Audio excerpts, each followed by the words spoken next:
Welcome to Jazz Time. Jazz Time is an online store that buys, sells, and trades authentic luxury watches. We make these videos so our customers can easily choose the best watch for themselves in the comfort of their own home. If you like this watch and would like to purchase it at the lowest price anywhere online, click the link in the description below to buy it at jazztime.com. Today, I'm going to be reviewing the Audemars Piguet Code 1159 Starwheel, reference 15212NB.OO.A002KB.01 in white gold with an aventurine dial. I'm going to tell you a little bit about the code, then tell you about where this watch stands in the lineup of similar codes, the Code 1159, also known as codes. Then I'll tell you about the case, bezel, dial, bracelet movement, and try it on, give you my thoughts. So let's get into it with the history. The Code 1159 came out at approximately 2018, and it was Audemars Piguet's answer to the dress watch. Now, at the time, Audemars Piguet had the Royal Oak, their most famous line, and of course they had the Offshore, another very famous line.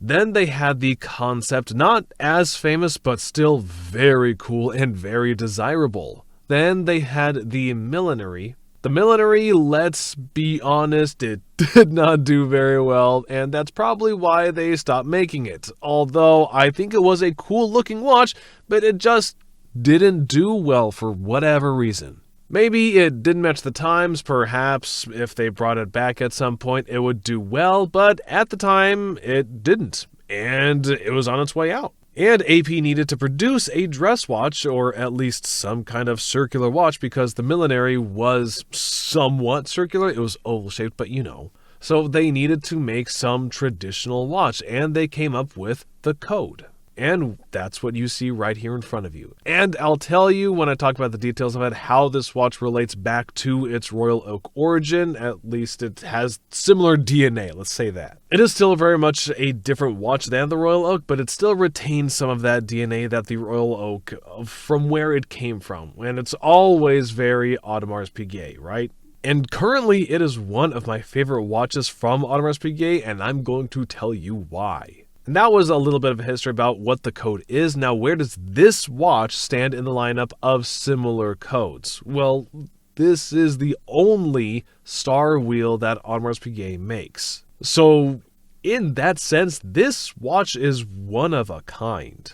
Now, AP is making several different kinds of codes. They're making the most complicated, which is they call it the Universelle. And it's super duper complicated. In fact, it is the most complicated watch in the world. It's got tons and tons of parts, like 1,000 parts or something like that, but it's like $2 million.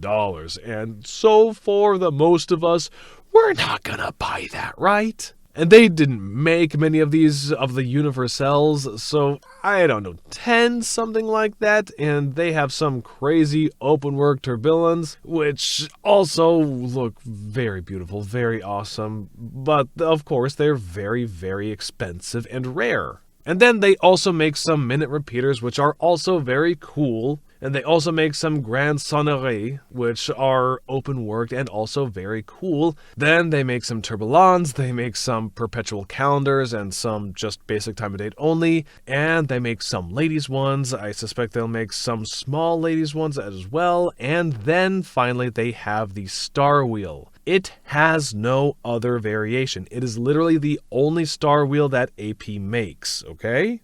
How did the Starwheel come about? Well, the story, starts a long time ago, something like that. I don't know, like 200 years ago. King Louis, or some important guy, who was asking the watchmaker to produce a watch back in the days of the grandfather clocks, those tall watch that goes tick-tock, tick-tock. Those big old ones that are somewhat annoying to the owner, and he wanted the watchmaker to design a watch that wouldn't do that, so it didn't have that bottom pendulum going back and forth. Or really every time that hand is ticked over and moved over one, it wouldn't make that tick-tocking sound like the second hand or also the minute hand whenever it moved over. It would just tick every 60 seconds. It would tick as it moved over, and the king didn't like that. He decided, let's make the watch display in a different way. And then he came up with this really ingenious method, which is that what you're looking at right here, which is the Starwheel. And Audemars actually had it around for 20, 30 years ago, and they discontinued it, and now they just brought it back, and they brought it back as their code 1159, which is right here. And so it's a very special watch. It's very historical. And so that's a little bit about where the watch stands in the lineup of the rest of Audemars Piguet. And of course, this watch being a literal one-of-a-kind is going to be selling at least at retail, or at least a little above retail at the moment. And it probably will stay up there considering this watch is so unique, so special, beautiful, and it has that little bit of history behind it too. You might actually think it's a new style of movement or something refurbished, but no, this is a 200-year-old style of movement. Anyways, that's where the watch stands in the lineup. Now let's actually talk about the watch itself, starting with the case. Now, almost all codes are going to be 41 millimeters. I said almost. For men, it's going to be like 41 millimeters, which is a perfect size, a very good size for any kind of dress watch. Any watch like that is going to be 40 to 43 millimeters, and a Tech, for example, stays between 40 and they say between 39 to 42, but really 41 is the perfect size, right in the middle of that. It is the perfect size for a dress watch, not too big, not too small. But what really stands out about the code is, it's interesting because AP uses the same code case, whether the watch is super complicated with the tourbillon or the open work chronograph, all of this stuff, or it's just a basic diamond date only, or if it's this one right here. And so what is so special about this case? Well, let's take a look at it from the side. First of all, it doesn't have a bezel. It allows the watch to be entirely, or at least seem entirely, as one unit, which creates more space for the dial, and they can really do a lot more with that. And then, if you look closely at the edges, the beveled edge, the high polished edge on every corner of this thing is incredible. And if you look at the mid case, the part that actually holds the movement, if you look carefully, this one happens to be made in ceramic. But codes in general all have this very beautiful mid case, which I just said. But all codes generally will have this beautiful mid case, which I just mentioned, and that's how it relates back to the Royal Oak. That's how they've maintained that octagonal shape here. Instead of putting that simple circle in it, they put this octagonal shape in the mid case, and it really, for me, it's hitting it out of the park with this one. It's incredible. I have not heard anyone say anything negative about this case in any review that I have seen. This case really is a sight to behold, and if you take a look at these lugs, they could have just done regular lugs, right? But they decided to hollow out the lugs to give it this futuristic look. I really do think they've hit it out of the park with this. With the edges and even the inside of the hollowed out part, you still have that beveled edge. I wonder how they actually did that. I do not know. And on top of all of that, they did a brush finish on the rest of it. And if you look at the mid case, if you look very carefully, you'll notice at the center of it is actually brushed ceramic, and the edges of it, again, are that high polished ceramic. Now, how they did that, I have no clue, but really, in my opinion, it makes the watch look amazing. And the crown, by the way, is also made of that ceramic. And why they did that is to match the ceramic in the case, but it's also a touch point. A touch point wears over time, so they use ceramic which does not wear and the color does not fade, and will look pretty much like this forever. Okay, and so that is the case. I might even add, you might think that the movement and everything, the watch would be very thick, but it's not. It's actually only 10.7 millimeters thick. And that's considered very thin, even by Patek Philippe standards. So it's not that AP cannot make thin watches because some of the watches they make are ridiculously thick. They can make it, and this is proof of it. And then if you look at some of their jumbo watches, even thinner, and at 10.7, it is a really good size. Okay, now that's the case. By the way, it is made of white gold. I don't think I mentioned that, which is the perfect material to match everything else. Okay, it makes it really pop against the black and the blue. And we're moving on to the movement, I swear. Okay, now the movement here, it's actually, as I told you, a completely new movement, but also very old in a sense. Let's start with the basics of it, though. It has a caliber 4310 and it has 224 parts, which is about right for the watch, and it just tells the time and date. Or no, just the time actually. Normally, if it's only time, it has like 180 parts, but they had to do this crazy display, and so they had to make it just a little bit bigger with a little bit more parts.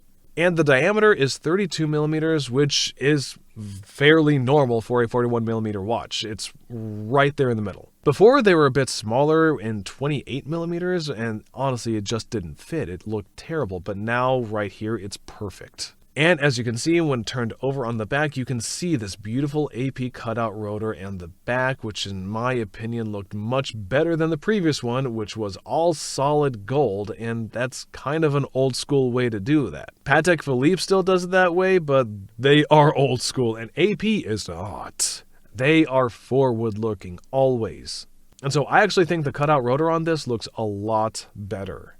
And it probably saves some gold too. And anyways, the movement, of course, as you can imagine, AP, it's just fantastic, beautiful, amazing. Let's take a look about the dial up here, right? Moving on to the dial. You have this blue aventurine dial with a black opaline aluminum disc. And that means that these discs that you see right here in front of you, these are black aluminum.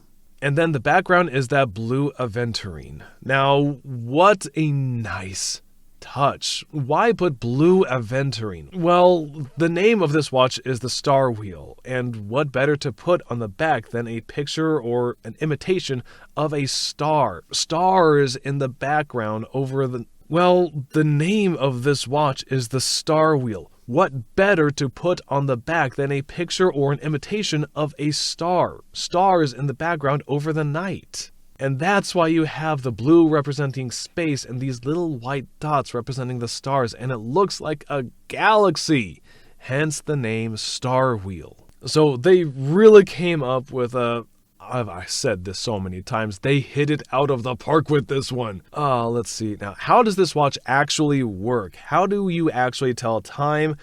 I actually showed this girl one time this watch, and she was like, oh wow, so cool. What does it do? And I was like, well, it tells the time. It actually tells the time. She was like, oh, really?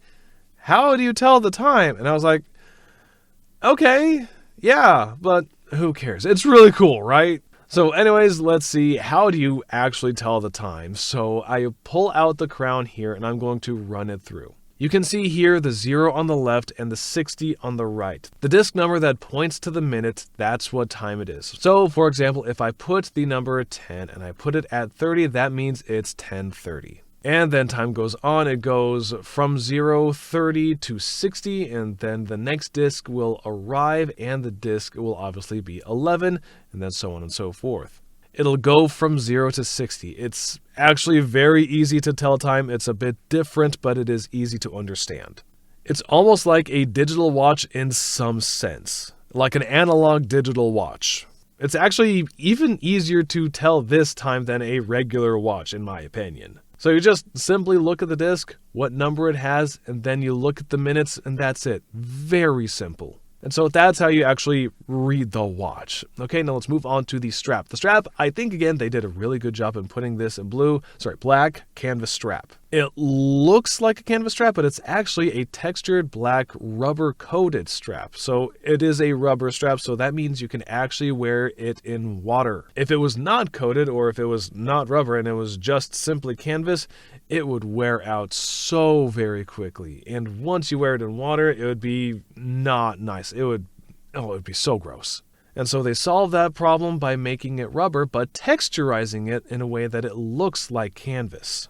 And if you ask me, that is so much better than just making it out of a straight rubber band.